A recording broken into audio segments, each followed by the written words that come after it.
Mobile हो या camera, आपके पास कोई भी डिवाइस हो, लेकिन प्रोफेशनल अगर आपको वीडियोस बनानी है या फिल्म मेकिंग में आप प्रोफेशनली घुसना चाहते हो तो आप दोनों से ही कर सकते हो। अब चाहे आप 20,000 का मोबाइल यूज़ करो या 2 लाख का, या 40,000 का कैमरा यूज़ करो या 4 लाख का, इतना फ़र्क आपकी फिल्म मेकिंग पे नहीं पड़ेगा अगर आपकी कैमरा सेटिंग्स सही होंगी तो। और इस चैप्टर में हम आपको वही बताएंगे कि आपके मोबाइल की और आपके कैमरा की वीडियो शूट करते समय प्रोफेशनल क्वालिटी के लिए क्या क्या कैमरा सेटिंग्स होनी चाहिए और आपको किन किन बातों का ध्यान रखना चाहिए। अब फ्रेम रेट्स क्या होते हैं? बेसिकली सबसे ज़्यादा लोगों को कन्फ्यूजन होती है कि यार ये कोई ऐसे ऑप्शन होगा जो वो मैटर नहीं करता, लेकिन एक्चुअल में अगर आपके फ्रेम रेट सही नहीं होंगे, आपकी वीडियो की जो स्मूथनेस है उस पर बहुत फ़र्क पड़ेगा। कितनी सिनेमैटिक आपकी वीडियो बननी है, कितनी स्मूथ वीडियो आपकी बननी है, वो सारा फ़र्क पड़ेगा आपके फ्रेम रेट सही होने पर।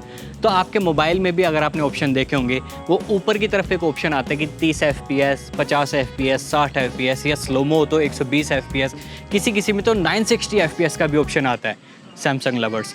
लेकिन ऐसा है कि ये हर जो फ्रेम रेट है ये मैटर करते हैं आपकी वीडियो की स्मूथनेस के ऊपर। अब इसको कैसे ठीक करना है कैसे नहीं वो भी मैं बताऊंगा, लेकिन एक बेसिक आपको समझना पड़ेगा कि जितना कम आपका फ्रेम रेट होगा उतनी ही ज़्यादा आपको मोशन ब्लर आपको वीडियो में देखने को मिलेगी। अगर जैसे मैं हाथ हिला रहा हूँ इस समय, ये 25 FPS पे मैं वीडियो बना रहा हूँ तो ये आपको हाथ ब्लर नज़र आएगा। लेकिन सेम चीज़ अगर हम 60 FPS या फिर 120 FPS पे बनाएंगे तो ये जो मोशन है आपको हाथ के हिलते हुए का, ये थोड़ा सा स्मूथ नज़र आएगा। और ये चीज़ आप एक्सपेरिमेंट कर सकते हैं अपने घर के अंदर। आप जब बैठोगे अपने बेडरूम में तो वहाँ पर जो आपका बेडरूम होगा उसके ऊपर आपका जो पंखा होगा, जब वो चल रहा होगा, अपने फ्रेम रेट्स को आप जितना ज़्यादा बढ़ाते जाओगे अपनी शटर स्पीड के साथ। अब शटर स्पीड क्या होती है वो मैं आगे बताऊंगा, लेकिन जितना आप उसको बढ़ाते जाओगे आपको वीडियो में समझ आएगा कि स्मूथनेस उतनी ही बढ़ती जा रही है। और जो हाई स्पीड पंखा ब्लर आपको नज़र आ रहा था, अब उसकी पंखड़ियाँ घूमती हुई आपको नज़र आएंगी। फ्रेम रेट्स क्या होते हैं अब मैं आपको प्रैक्टिकली दिखाता हूँ आपके कैमरा और आपके मोबाइल फ़ोन पर। अब ये आपको मोबाइल के ऊपर आपके सभी के फ़ोन में नज़र आएगा, ये फुल HD 30 का ऑप्शन नज़र आ रहा है जो। अब मेरे फ़ोन में 8K भी है, लेकिन आपके में ज़्यादातर अल्ट्रा HD तक होगा। ये 30 और 60 का जो ऑप्शन है, इन दोनों में से आपको एक चूज़ करना है। आपके पास अल्ट्रा HD में 30, 60, आप 60 कर सकते हैं, या HD के अंदर आप जाओगे तो 30। इस तरीके के ये जो ऑप्शन है बेसिकली इनमें से जो 30, 60 और अगर हम यहाँ से स्लोमो में करें तो यहाँ पर देखो आपको अल्ट्रा HD में 120 और फुल HD में 240 का भी ऑप्शन नज़र आता है। तो जितने ज़्यादा FPS होंगे उतनी ही ज़्यादा स्मूथ और उतनी ज़्यादा स्लो आपकी वीडियो होती जाएगी। सभी कैमरा में ये मूवी सेटिंग का ऑप्शन ज़रूर होगा, किसी और नाम से भी हो सकता है, लेकिन जो काम होगा वो सेम ही होगा। यहाँ पे अंदर आप देखोगे रिकॉर्ड फ्रेम रेट जो हमने अभी मोबाइल में देखा वही 60 FPS का है। यहाँ रिकॉर्ड सेटिंग है आपके पास, आपको 50 मेगापिक्सल पे करनी है, 25 मेगापिक्सल पे करनी है, या फिर यहाँ से आप अपनी फ्रेम रेट सेलेक्ट कर सकते हो, 30, 24, 120 या फिर 60। ये 4 ऑप्शन आपके पास है। मोबाइल में भी 4-5 ऑप्शन आपको मिल जाते हैं। तो जितनी आपको फ्रेम रेट रखनी है वो आप डिसाइड करोगे यहाँ से। अब आप मोबाइल से वीडियो शूट करो या फिर कैमरा से, जो आपके FPS जनरली ऑलमोस्ट सभी वीडियोस के लिए होने चाहिए वो आपके 30, 25, 50 या फिर 60 पे होने चाहिए। लेकिन अगर आप इंडोर शूट करते हो तो 60 FPS पे आपको लाइट का फ्लिकर देखने को मिलेगा, स्पेशली अगर आपने वो घर वाले बल्ब जला रखे हैं तो या तो आपके पास एक्सटर्नल लाइट्स होनी चाहिए या फिर आप आउटडोर शूट कर सकते हो किसी भी फ्रेम रेट पे। लेकिन प्रेफर करो या तो आप 25 FPS पे वीडियोस को बनाओ या फिर 50 FPS पे। अगर आपको वीडियो में हल्का सा स्मूथ चाहिए, यानी कि आपको चाहिए कि बाद में आप उसको थोड़ा सा भी स्लो कर सको, तो आपको 50 FPS पे वीडियोस बनानी चाहिए। वरना अगर आपको प्योर सिनेमैटिक फील अपनी वीडियोस की देनी है तो 25 FPS पे आपकी सारी वीडियो शूट होनी चाहिए। अब शटर स्पीड बेसिकली क्या होती है, जो आपके कैमरा की जो फ्रेम रेट आपने डिसाइड करी है या फिर अपने मोबाइल फ़ोन की, उसमें जो भी आपने फ्रेम रेट डिसाइड करा है, शटर स्पीड हमेशा उसका डबल रहेगी। ये आपकी एक बेसिक साइंस है। ये जो रूल आपको ब्रेक करना है आप कर सकते हो, लेकिन तब जब आपको पता हो कि इसका एक्चुअल में काम क्या है। जो फिल्म मेकिंग के रूल्स हैं, ऐसी कोई किताब नहीं है, पत्थर की लकीर नहीं कि आप ब्रेक नहीं कर सकते। लेकिन किसी भी रूल को ब्रेक करने के लिए आपको उसके प्रिंसिपल्स पता होने चाहिए कि वो रूल्स बनाए क्यों गए हैं। तो वही चीज़ हमारी शटर स्पीड भी करती है। जो शटर स्पीड है आपकी फ्रेम रेट से डबल रहेगी, यानी कि अगर आप मान लो 30 FPS के ऊपर आप शूट करते हो तो शटर स्पीड आपकी 1/60 रहेगी। या फिर अगर आप 120 FPS पे वीडियो शूट करते हो, सुपर स्लो मोशन बना रहे हो, तो जो आपकी शटर स्पीड है वो 240, 250 रहेगी। यहाँ पर आपकी शटर स्पीड डबल होने का मेन रीज़न यही है कि जो आपकी फ्रेम रेट है, आपने अगर स्लोमो बनाना है 120 FPS पे आप सुपर स्लोमो शूट कर रहे हो, वहाँ पर मान लो जैसे हाथ हिला रहा हूँ मैं, ये जो स्मूथनेस है ये आपकी तभी आएगी जब आपकी शटर स्पीड इससे मैच करेगी, और वो मैच तभी करेगी जब वो डबल हो। आप इसको बढ़ा सकते हो 250 की जगह 300, 400, 500, जितना मर्जी आप कर सकते हो, वो आपको स्मूथ दिखाई देगी। लेकिन वही बात है ना कि ज़रूरत से ज़्यादा चीनी आपकी चाय को बेकार कर देती है। तो वही ज़रूरत से ज़्यादा शटर स्पीड आप करोगे तो आपकी वीडियो में देखोगे कि डार्कनेस भी बढ़ती जा रही है और वो ओवर स्मूथ या फिर कुछ अलग सी ही वो दिखने लगती है। तो आपकी वीडियो में कभी भी वो सिनेमैटिक फील नहीं आ पाएगी। तो उसके लिए जुगाड़ है हमारे पास बहुत सारे सिनेमैटिक बनाने के, लेकिन ये जो बेसिक सबसे पहला स्टेप होगा, जितने FPS पे आप बना रहे हो आप बनाओ, लेकिन शटर स्पीड आपकी उसकी डबल रहेगी। अगर आप शटर स्पीड को कम करते रहोगे तो आपकी वीडियो थोड़ी सी लैगी दिखाई देगी, थोड़ी झटके मारती हुई दिखाई देगी, लेकिन अगर आप उसको बढ़ाओगे तो आपकी वीडियो थोड़ी सी नॉर्मल दिखाई देगी। अब अपने कैमरा को ऑटो पे चलाओगे या फिर मोबाइल का वीडियो कैमरा ऑन करा और क्लिक करके चालू कर दी, तो वहाँ पर आपको ये शटर स्पीड के ऑप्शन नज़र ही नहीं आएंगे। तो उसके लिए अपने कैमरा को या तो आपको मैनुअल पे करना पड़ेगा या फिर अपने मोबाइल फ़ोन में आपको प्रो कैमरा के ऑप्शन पे जाना पड़ेगा, जहाँ पर आपको ये सारे ऑप्शंस नज़र आएंगे कि क्या क्या होते हैं। अगर आपके मोबाइल के अंदर प्रो वीडियो का ऑप्शन नहीं नज़र आ रहा तो आप ओपन कैमरा या फिल्मिक प्रो जैसी एप्लीकेशंस को डाउनलोड करके ये सारी चीज़ें कंट्रोल खुद से कर सकते हो। अब जैसे यहाँ पर हमारी फ्रेम रेट है 60 FPS की, तो इसी के साथ जो हमारी शटर स्पीड होगी वो हम यहाँ से 125 या उससे ज़्यादा रखेंगे। इससे कम हम कभी भी अपनी शटर स्पीड को नहीं रख सकते जब तक हमारी फ्रेम रेट जो है 60 FPS की है। ISO अभी हमारा ज़्यादा है तो हम ISO को कम कर देंगे।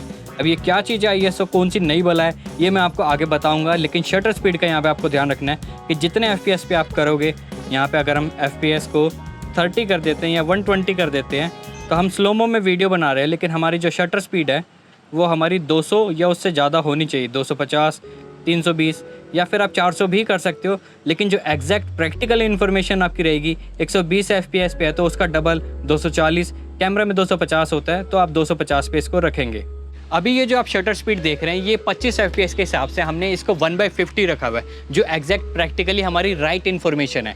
अगर यहाँ पे आपको ये हाथ ब्लर नज़र आ रहा है, अगर हम अपने शटर स्पीड को और कम कर देंगे तो वीडियो में लाइट बढ़ जाएगी। अगर आपको लाइट बढ़ी हुई नज़र आ रही है लेकिन हाथ हमारा और ज़्यादा ब्लर हो जाएगा। अगर ये जो छोटी छोटी मूवमेंट्स हैं ये इसको मैं और स्लो भी अगर हिलाऊंगा तो भी ये काफ़ी ज़्यादा ब्लर नज़र आएगा।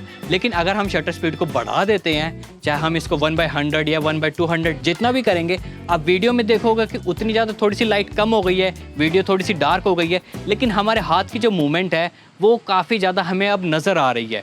हाथ उसी मूवमेंट के उसी स्पीड के साथ घूम रहा है लेकिन हमारा हाथ थोड़ा क्लियर नज़र आ रहा है। तो हमारे शटर स्पीड का ये काम होता है कि किसी भी भागते हुए मोशन को कितनी स्पीड के साथ हमें कैप्चर करना है, चाहे उसको फ्रीज करना है या उसको ब्लर करना है, वो हमारी शटर स्पीड के ऊपर फ़र्क पड़ेगा। जितनी स्पीड हमारी ज़्यादा होगी उतना ही वो मोशन स्टिल में कैप्चर होगा। अगर उतनी ही शटर स्पीड हमारी कम होगी तो कोई स्टिल मोशन भी हमारा ब्लर हो सकता है। अब जो तीसरा जो हमारा सबसे इंपॉर्टेंट फीचर है वो है अपर्चर। सभी लोगों को सबसे ज़्यादा कीड़ा होता है कि भैया बैकग्राउंड ब्लर वाली सिनेमैटिक वीडियोस हमारी होनी चाहिए। तो अपर्चर का काम वही है कि आपकी वीडियोस का जो बैकग्राउंड ब्लर होगा वो आपका अपर्चर करके देगा। अब अपर्चर के लिए सबसे बड़ा जो कन्फ्यूजन है, लोगों को लगता है कि हमारे कैमरा का होता है। अपर्चर आपके कैमरा से कोई लेना देना नहीं रखता। जो आपका लेंस होगा आपके मोबाइल फ़ोन का या आपके कैमरा का, सारा अपर्चर का खेल उसका है। जितना कम अपर्चर होगा, यानी कि एक नंबर होता है आपके लेंस के आगे, आप देखोगे 1.8, 2.8, 4, 5.6, ये जो भी नंबर होगा, जितना छोटा नंबर होगा उतना ही ज़्यादा बैकग्राउंड ब्लर वो लेंस आपको करके देगा। सेम चीज़ आपके मोबाइल के लेंसेज पे भी होती है। आपका मेन कैमरा जैसे एड्स बना के जो प्रमोट करता है कि 1.7 अपर्चर के साथ है, या फिर आप टेलीफोटो लेंस आप जूम करोगे तो वो थोड़ा सा डार्क हो जाएगा क्योंकि उसके अंदर वो ब्लर नहीं हो पाएगा क्योंकि वो 2.8 अपर्चर का होगा। तो ये जो नंबर्स होते हैं अपर्चर के, ये हर लेंस के लिए होते हैं। किसी किसी लेंस के हमारे फिक्स होते हैं, जैसे हमारे मोबाइल फ़ोन्स के मेन कैमरा 1.7, 1.8, जो आपका टेलीफोटो होगा 2.2, 2.8, 2.2 के ज़्यादातर आपके वाइड एंगल लेंसेज आपको देखने को मिलेंगे मोबाइल फ़ोन में, चाहे कोई भी मोबाइल हो, अगर अच्छे वाले होंगे तो। कैमरा के जो लेंसेज होते हैं ये काफ़ी ज़्यादा वेरिएबल होते हैं, काफ़ी डिफरेंट होते हैं हमारे मोबाइल के लेंस से, क्योंकि इनका जो अपर्चर का साइज़ होता है वो वेरिएबल होता है। यानी कि इनके अपर्चर को, इनकी लाइट को हम कंट्रोल कर सकते हैं। इसके अंदर ये जो मेरे पास लेंस है ये है f4 लेंस के साथ, यानी कि अपर्चर का नंबर है इसका 4, यानी कि इसकी जो फोकल लेंथ है वो जब भी चेंज करेंगे हम, चाहे वाइड एंगल करें चाहे जूम करें, उसका जो अपर्चर है वो सेम ही रहेगा। काफ़ी लेंस ऐसे होते हैं जो सस्ते वाले होते हैं, आपके किट लेंस होते हैं, उनमें जब आप जूम करोगे तो अपर्चर का जो नंबर होगा वो चेंज हो जाएगा। ये मैं अगर आपको प्रैक्टिकली दिखाऊं कि इससे फ़र्क क्या पड़ता है तो वो आपको ज़्यादा बेटर समझ आएगा। लेकिन इतना आप समझ लीजिए कि जितना छोटा नंबर उतना ही ज़्यादा बैकग्राउंड ब्लर, लेकिन उतना ही महंगा लेंस। एग्जाम्पल के लिए अगर मैं आपको बताऊं 1.8 वाला 50 mm का लेंस जो सबसे ज़्यादा पॉपुलर है पूरी दुनिया में, वो आपको 20,000 से 8,000 की रेंज में मिल जाते हैं क्रॉप सेंसर और फुल फ्रेम के। वहीं पे अगर हम 1.2 अपर्चर का लेंस लेने लगे, वो आपको 1 लाख से कम का किसी भी कैमरा मॉडल के लिए नहीं मिलेगा। इतना फ़र्क हो जाता है हमारे नंबर्स का। अभी इस समय ये जो आप स्क्रीन देख रहे हैं, यहाँ पर मैंने अपर्चर को f16 का रखा है। यहाँ पर ये जो दीवार है बहुत ही ज़्यादा पास में है, जिस वजह से ये फोकस में है, और पीछे का ब्लर है। लेकिन जो पीछे की दीवार है, पीछे का जो बैकग्राउंड है, वो हल्का हल्का ब्लर तो है क्योंकि वो बहुत ज़्यादा दूर है। लेकिन अगर हम यहीं पर अपर्चर को कम कर देते हैं, ये देखो मैंने अपर्चर f4 कर दिया, यहाँ पर शटर स्पीड को हम थोड़ा सा बढ़ा देंगे ताकि लाइट सही हो जाए। अब यहाँ पे हम ब्लर देखेंगे f4 पे कितना ज़्यादा ब्लर है कि दीवार तो हमारी यहीं पे है, बैकग्राउंड हमारा वहीं पे है, लेकिन जो ब्लर है वो काफ़ी ज़्यादा बढ़ जाता है f4 से एज़ कम्पेयर टू अगर हम इसको f16 करें तो। f16 हमने किया, यहाँ पर दीवार अभी भी हमारी फोकस में है, पीछे बैकग्राउंड ब्लर है, लेकिन जो ब्लर की डेप्थ है वो बहुत ही ज़्यादा कम हो गई है। तो ये हमारा काम है हमारे अपर्चर का। सेम चीज़ अब मैं मोबाइल पे आपको दिखाऊं तो अब मोबाइल में भी अगर आपको दिखाऊं यहाँ पर, तो देखो f2.0 पे हमारा जो कैमरा है बैकग्राउंड में ब्लर नहीं है, लेकिन इसके पीछे काफ़ी ज़्यादा ब्लर है। हटाऊं तो देखो ब्लर, ये डेप्थ। लेकिन यहीं पे अगर मैं इसका अपर्चर बढ़ा दूँ, f16 कर दूँ, तो ये देखो जो डेप्थ है हमारी बहुत ही ज़्यादा कम हो जाती है। ये सारा कैमरा हमारा इस समय फोकस में है f16 पर, लेकिन अगर हम f2 कर दें तो ये देखो हमारा कैमरा भी आगे का ब्लर हो गया। जो चीज़ कैमरा के पास होगी सिर्फ वही फोकस में रहेगी।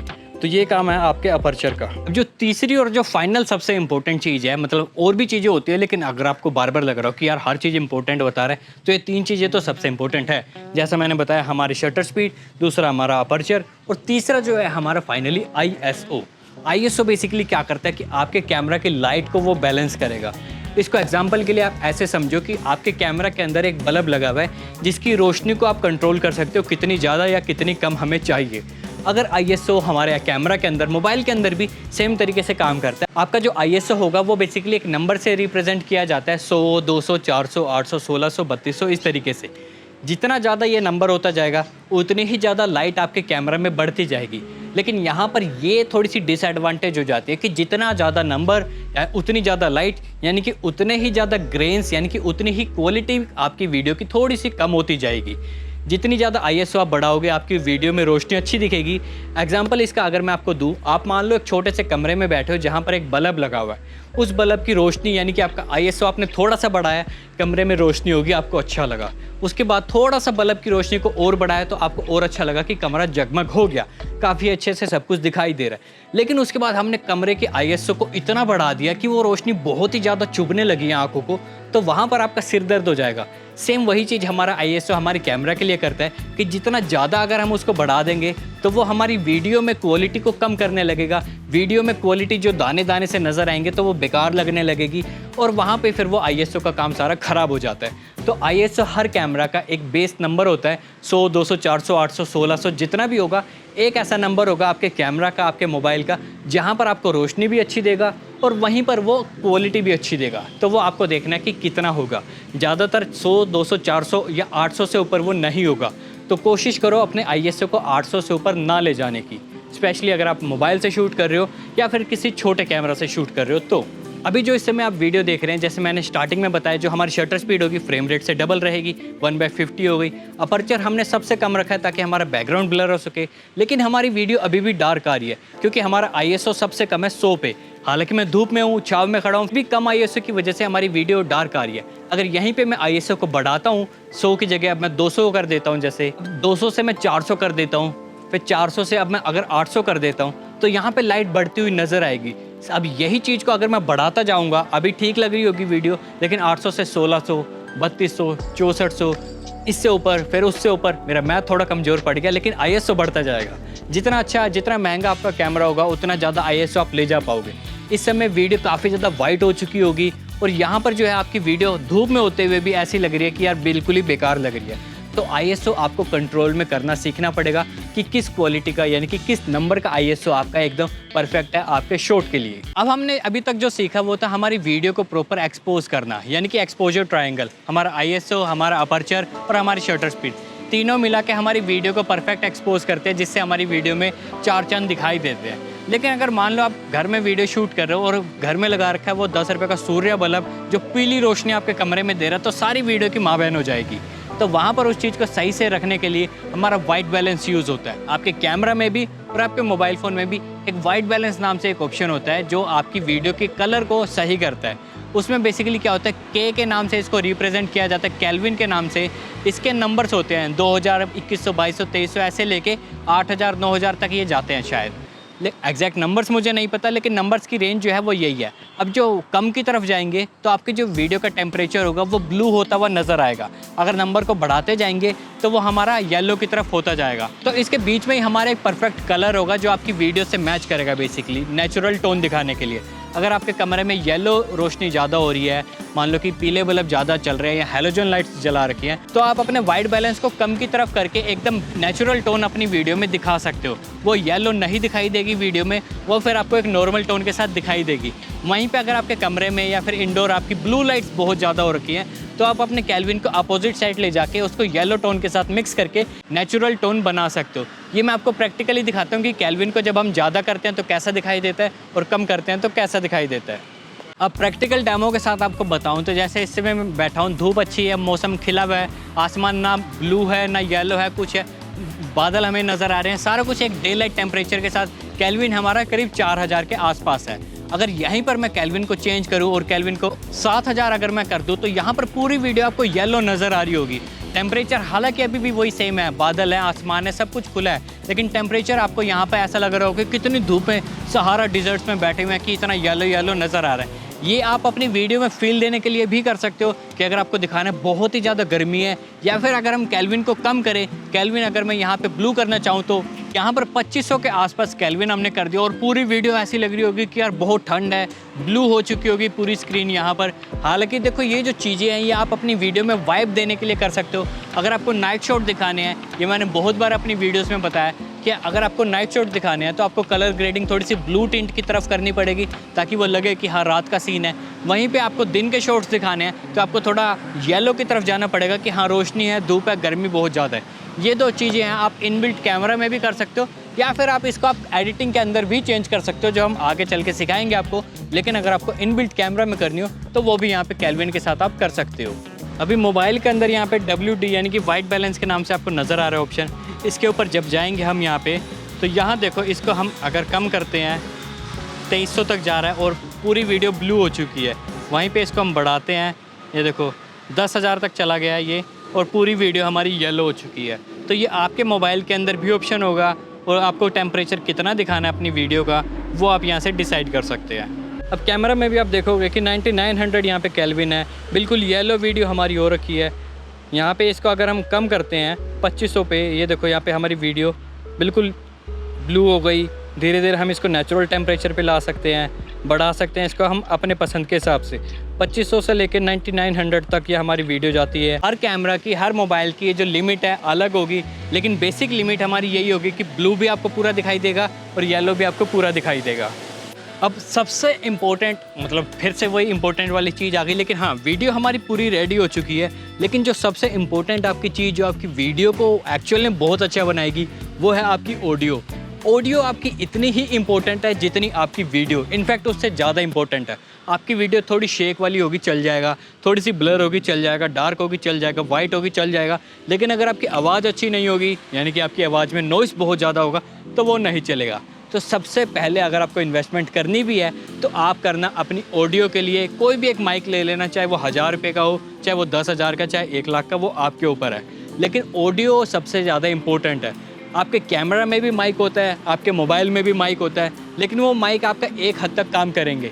उनके अंदर भी एक लेवल्स होते हैं, जो लेवल सबके निकलेंगे वो वाले नहीं। यहाँ पर जो लेवल होंगे वो आपकी ऑडियो को डिसाइड करेंगे कि बैकग्राउंड का कितना शोर आपकी वीडियो में आएगा।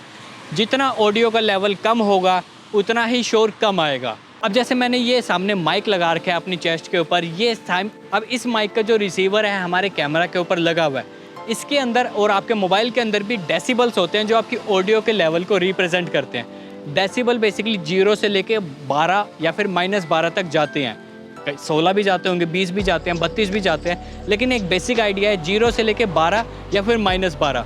माइनस की तरफ अगर आप जाओगे तो आपकी ऑडियो में शोर जो है, आपकी ऑडियो में आवाज़ जो है वो कम होती जाएगी। यानी कि अगर आप ऐसे मोबाइल पकड़ के वीडियो बना रहे हो और -12 डेसिबल पे है तो आपकी आवाज़ तो उस तक पहुंच जाएगी, लेकिन आपके पीछे या फिर कैमरा के पीछे जो लोग शोर कर रहे होंगे, जो कैमरे से थोड़ी दूर होंगे, उनकी आवाज़ उसमें नहीं आएगी। सेम चीज़ अगर आप +12 कर दोगे तो वही आवाज़ बहुत ज़्यादा उसके अंदर आने लग जाएगी।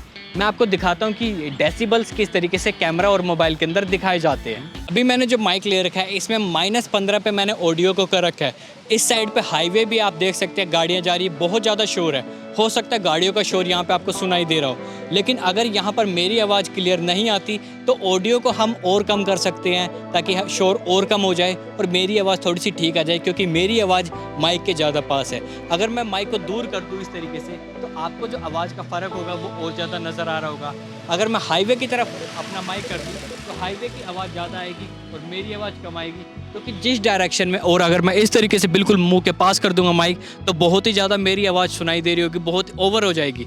तो जो लेवल्स हैं आपकी ऑडियो के, ये डिसाइड करेंगे कि कितना ज़्यादा शोर और कितनी आपकी आवाज़ आपके कैमरा में या फिर आपके मोबाइल में आएगी। इनको आप कम ज़्यादा कर सकते हैं अपने मोबाइल में भी और कैमरा में भी। अब यहाँ पर माइक का जैसे ऑप्शन है, यहाँ पे ओमनी माइक, फ्रंट और रेयर के ऑप्शन है हमारे पास। ये सभी कैमरास के अंदर नहीं होंगे मे बी, लेकिन ये जो डेसिबल्स हैं ये आपके मोबाइल के अंदर ज़रूर होंगे। -12, -6 और यहाँ पर इसको 3 0 प्लस में भी आप ले जा सकते हैं, +12 तक। +12 से -12 के बीच में आप अपनी ऑडियो को रख सकते हैं।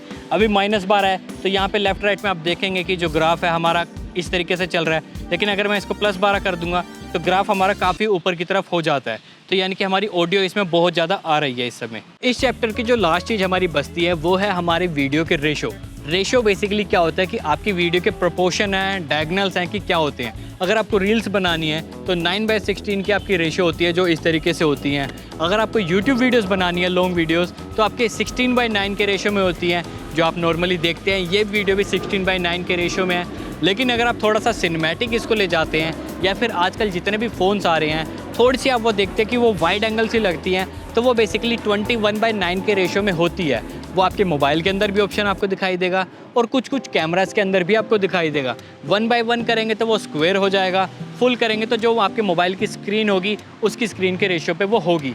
अब ये रेशो किस तरीके से डिफ़ाइन करेंगे आपके पिक्चर को, ये आपके ऊपर डिपेंड करता है। अगर आपको चाहिए कि वो फ्लैट और थोड़ी सी सिनेमैटिक वाइब में हो तो आप 21/9 के रेशो में भी उसको बना सकते हैं। वो थोड़ा सा फिल्मिक सी फील आती है अगर आप उसकी कलर ग्रेडिंग अच्छी करेंगे, अगर आप उसके लाइट्स के एंगल्स को या कैमरा एंगल्स को अच्छा रखेंगे तो बहुत ही ज़्यादा हीरोइक मूवमेंट टाइप ऐसा लगता है कि कुछ सिनेमैटिक वीडियो बना रहे हैं। अगर आप एक नॉर्मल डायलॉग्स वाली वीडियो बना रहे हैं, शॉर्ट फिल्म बना रहे हैं, तो आप 16/9 के रेशो में उसको बना सकते हैं। अब आपके मोबाइल में बाय डिफ़ॉल्ट आपको 16/9 के रेशो दिख जाएगा।